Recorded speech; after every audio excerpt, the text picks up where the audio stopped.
এই যে একা একা চলাফেরা করছেন, জীবন নিয়ে শঙ্কায় ভুগেন না কখনো? যে আমার পরিবার সবাই তো, আমি আমার মাকে বলেছি যে দেখো, মানে আমরা যে লড়াই নেমেছি, আমার একটা মনে হয় কি কোনো রাজনীতিবিদের না বাসায় মৃত্যুটা হইতে পারে না, এটা কোনো ভালো মৃত্যু না।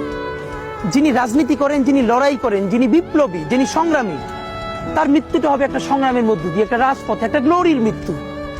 আমি তো ভীষণ ভাবে প্রত্যাশা করি, আমি ছোটবেলা থেকে এই স্বপ্নটা দেখি, অনেক জায়গায় বলেছি যে একটা তুমুল মিছিল হচ্ছে অন্যায়ের বিরুদ্ধে, সেই মিছিলের সামনে আমি আছি, কোনো একটা বুলেট এসে আমার বুকটা হয়তো বিদ্ধ করে দিয়েছে, এবং সেই মিছিলে আমি হাসতে হাসতে আমি শহীদ হয়ে গেছি।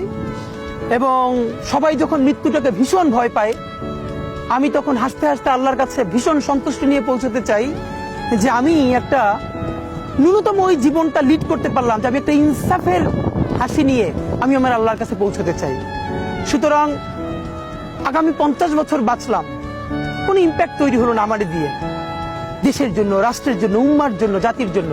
কিন্তু আমি ধরেন 5 বছর বাঁচলাম, সেটার মধ্য দিয়ে যদি আগামী 50 বছরের ইম্প্যাক্ট তৈরি হয়, তাহলে অনেকদিন বেঁচে থাকায় কি সাফল্যের বলেন? শহীদ প্রেসিডেন্ট জিয়াউর রহমান কয়টা দিন বেঁচেছেন, কিন্তু ভাবেন আজকে পর্যন্ত উনি আমার অনুপ্রেরণা। হাঁটতে হাঁটতে আমার পা ফুলে যা